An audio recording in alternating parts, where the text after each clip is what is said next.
Ladies and gentlemen. Vous écoutez Close-Up Dramatique, le balado sur les actrices de l'âge d'or d'Hollywood.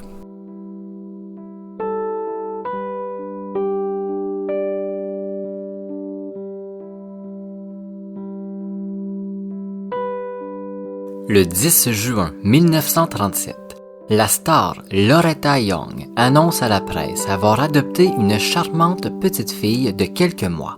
Pendant plusieurs décennies, Loretta vivra dans le mensonge. Cette petite fille est en réalité son enfant biologique. Mais pourquoi avoir menti? Cet enfant est issu d'une aventure passagère avec l'une des plus grandes étoiles du cinéma.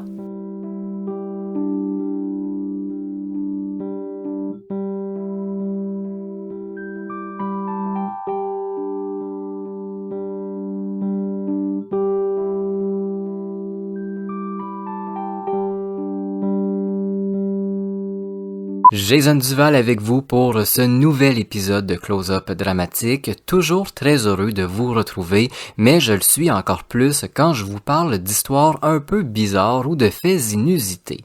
Comme aujourd'hui, par exemple. Pour cet épisode, je vous parle de Loretta Young et de son enfant illégitime. Pour ceux qui connaissent pas ce passage de sa vie, je vous garde la surprise de qui est le père de cet enfant. Je laisse un certain suspense en vous disant que c'est l'un des acteurs les plus marquants des années 30, 40 et 50. Intro très courte, mais avant d'entrer dans le vif du sujet, qui est Loretta Young, cette star du cinéma des années 30 et 40? Pour faire très court, Loretta Young est l'une des actrices les plus populaires de sa génération. Dès ses débuts dans les années 30, elle fait énormément parler d'elle. C'est une actrice née. Elle est faite pour le cinéma en plus d'être très charismatique. Je disais dès ses débuts dans les années 30, mais on pourrait même dire dès 1917, parce que Loretta est une enfant actrice. C'est en 17 à 4 ans qu'elle apparaît pour la première fois sur le grand écran dans un tout petit rôle dans Sirens of the Sea. Dans les années 40 et 50, son nom va apparaître au générique de méga productions à succès. Elle joue aux côtés d'Orson Welles, Cary Grant, Joseph Cotten, Clark Gable et de presque tous les grands noms de l'époque. L'actrice est l'une des chouchous du public américain. Loretta est très sympathique, elle n'hésite pas à apparaître à plusieurs cérémonies mondaines, mais aussi à être dans plusieurs œuvres caritatives. Elle donne beaucoup d'argent aux orphelins et les familles dans le besoin. Elle est très appréciée par la population états-unienne. Mais malgré tout ça, le nom de Loretta Young a toujours été associé à plusieurs ragots et rumeurs et quelques petits scandales même. La vie privée de l'actrice est observée de très près par les journalistes. Au fil des années, on accuse la star de ne pas être la plus fidèle des amoureuses, d'accumuler à l'occasion les amants et les petits flirts. En 1930, par exemple, elle se fiance à Grant Welters, avant de tout annuler au début de l'année 31, une célébration qui est annulée dans un fracas médiatique énorme. En 33, on raconte que Loretta fréquente Spencer Tracy depuis le tournage de Man's Castle, film où ils sont co-stars. Seul hic, Tracy est mariée à une autre femme. Il n'en fallait pas plus pour que Loretta devienne la maîtresse sans cœur qui veut briser le mariage de son amant. Cette relation se termine elle aussi de façon très bruyante. Il y aura sûrement d'ailleurs un épisode sur cette histoire qui est digne d'un film hollywoodien.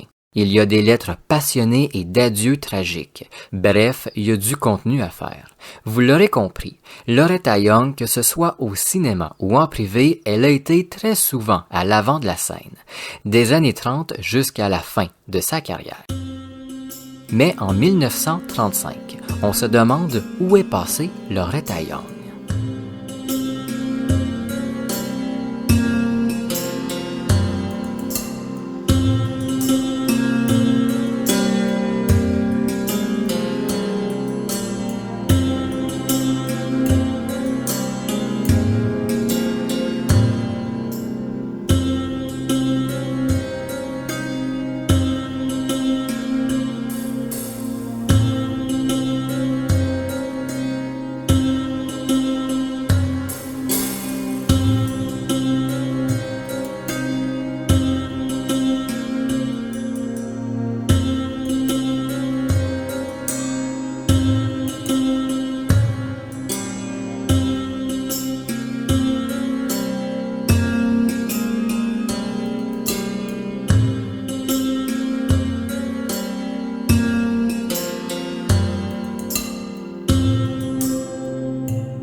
En 1935, la carrière de Loretta Young est bien lancée. Elle est déjà l'une des actrices les plus courues par le public et ses films marchent très bien. À 22 ans, elle est déjà l'une des actrices les plus rentables de l'industrie. On aime la voir, l'entendre et surtout on aime lire les différentes histoires autour de cette actrice.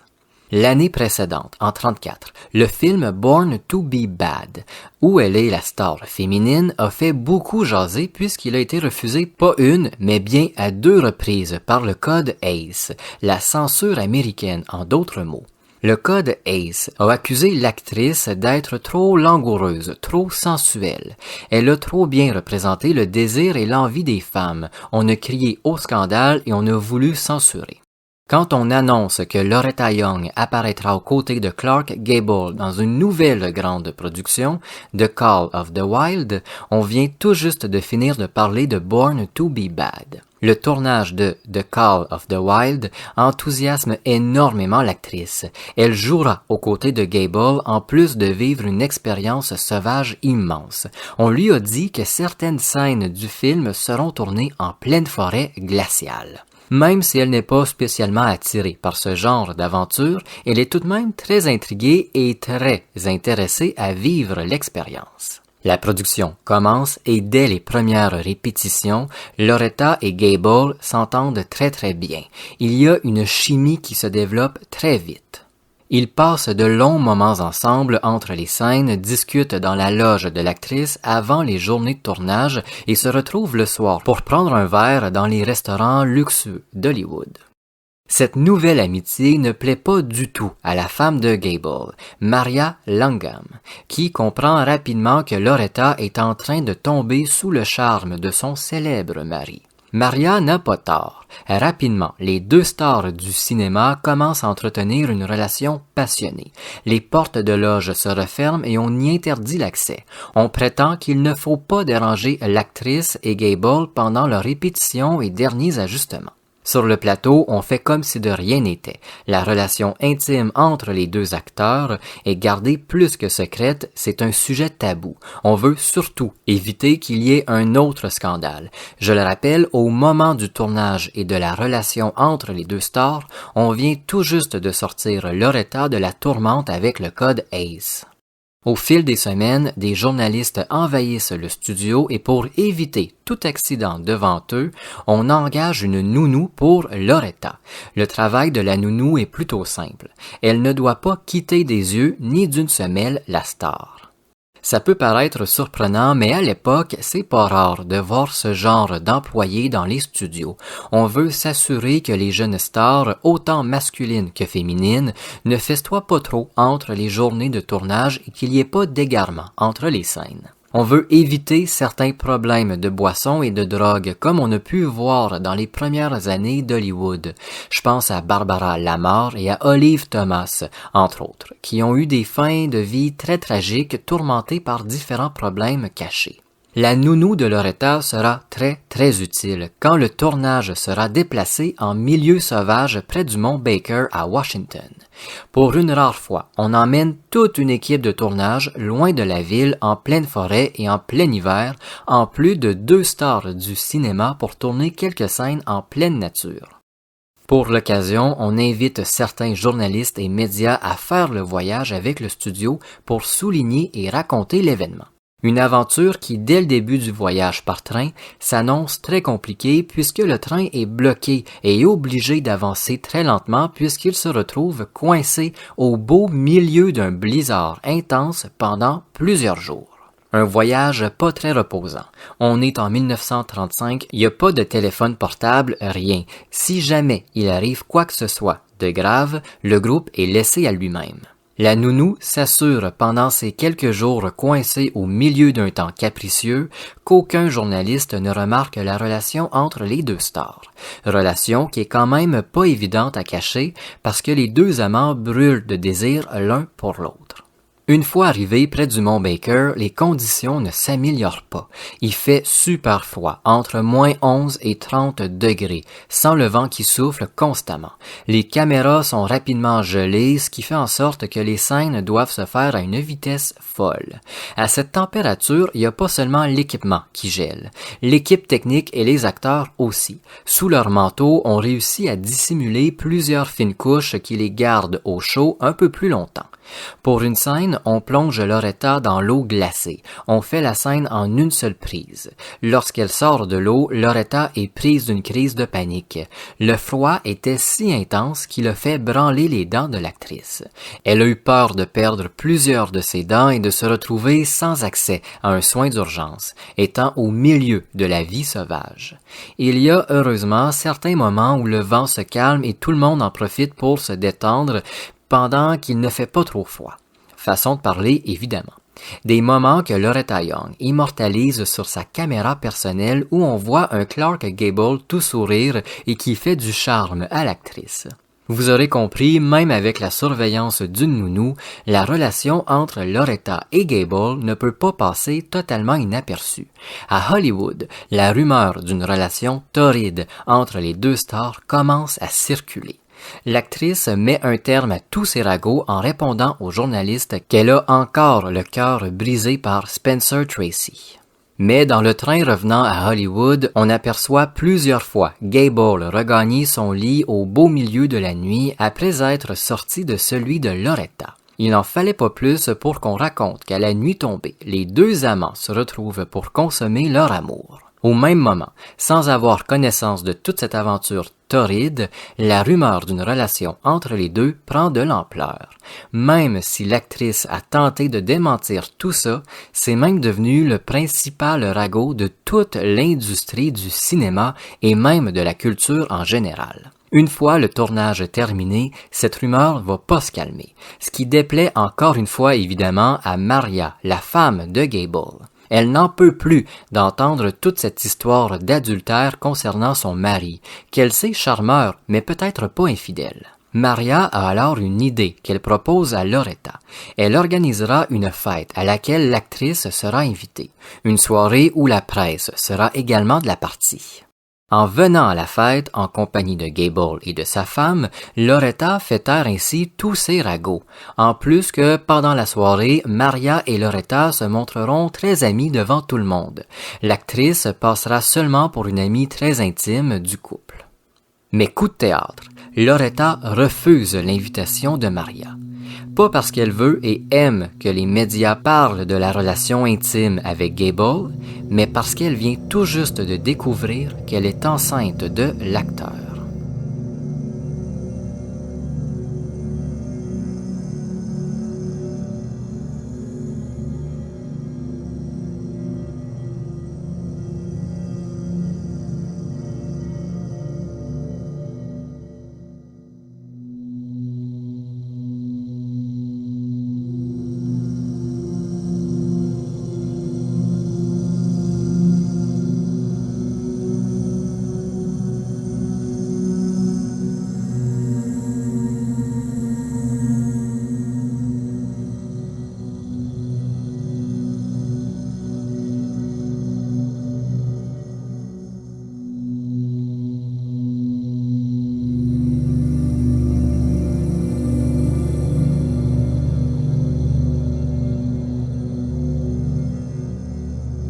Après le tournage de Call of the Wild, les histoires et rumeurs d'une liaison adultère entre Clark Gable et sa co-star Loretta Young battent leur plein. À Hollywood, c'est l'histoire de l'heure. Quelques semaines après la fin de la production, Loretta Young découvre qu'elle est enceinte du célèbre acteur. C'est la sœur de l'actrice, Sally, qui précise le début et une bonne partie de cette épopée, vous allez comprendre. Elle précise tout ça dans une entrevue donnée bien des décennies plus tard.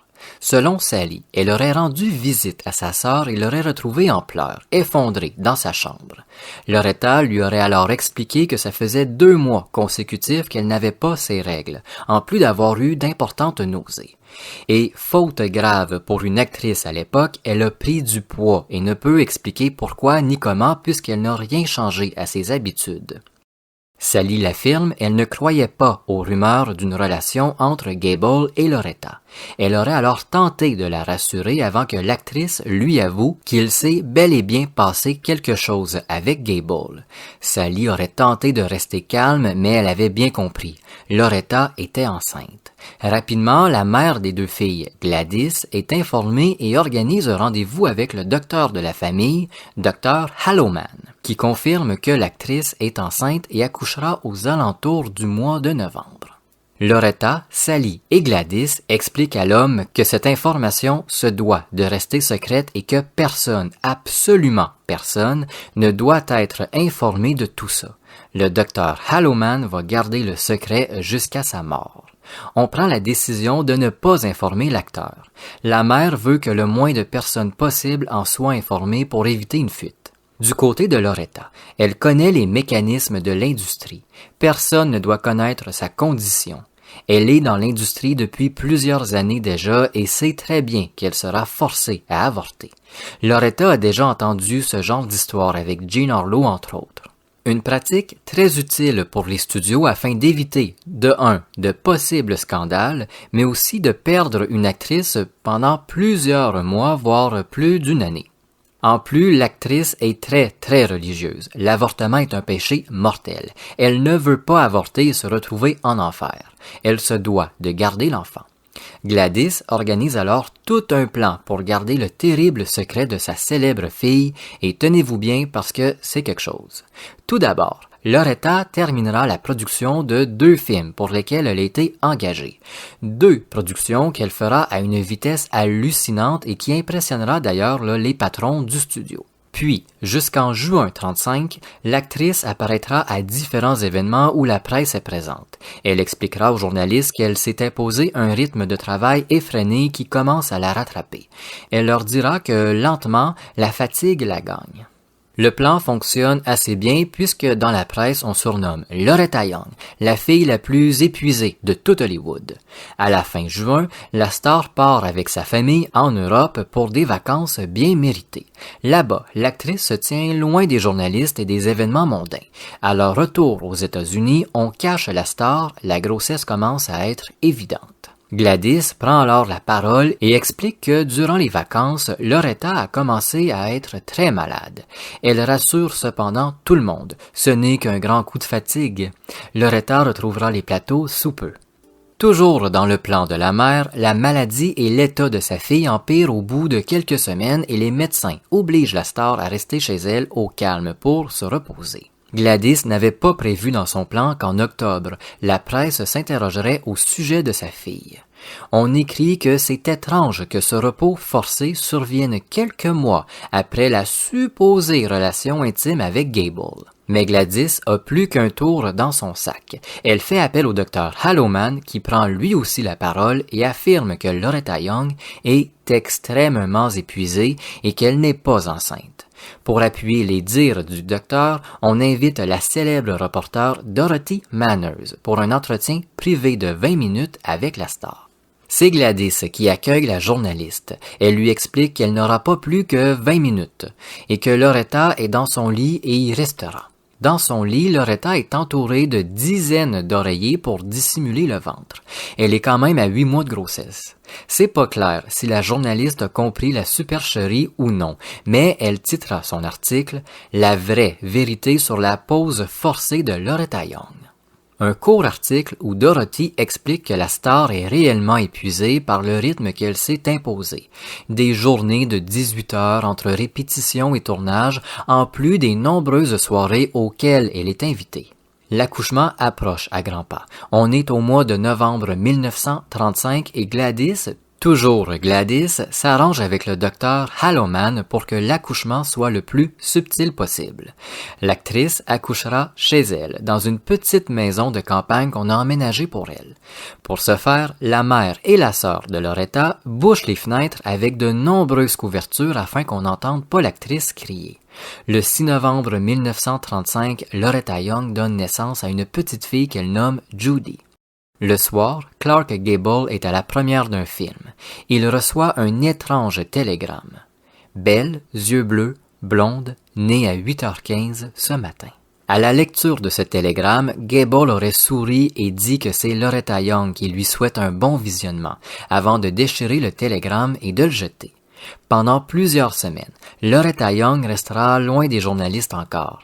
Elle s'occupe de sa petite Judy avec des infirmières qui, elles aussi, gardent toute l'histoire secrète.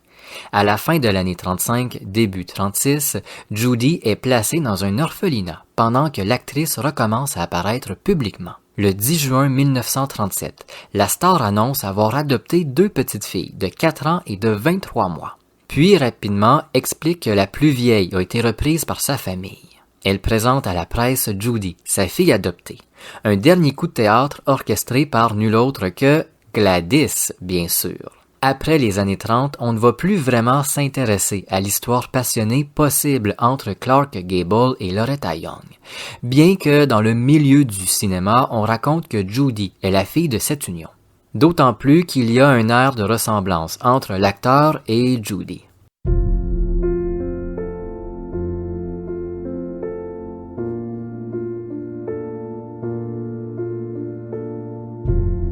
Loretta Young a réussi à garder son terrible secret jusqu'à sa mort. Il n'est pas clair quand Judy a appris que son père était réellement Clark Gable. Je pense qu'on peut dire que cette histoire retiendra l'attention de plusieurs encore aujourd'hui et dans le futur.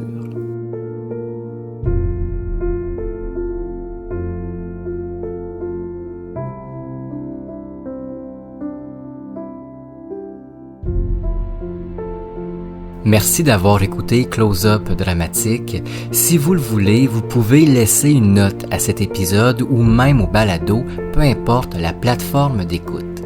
N'hésitez pas à laisser un commentaire, ça aide grandement au référencement de Close-Up Dramatique et ça ouvre la discussion. On se retrouve très bientôt pour un nouvel épisode.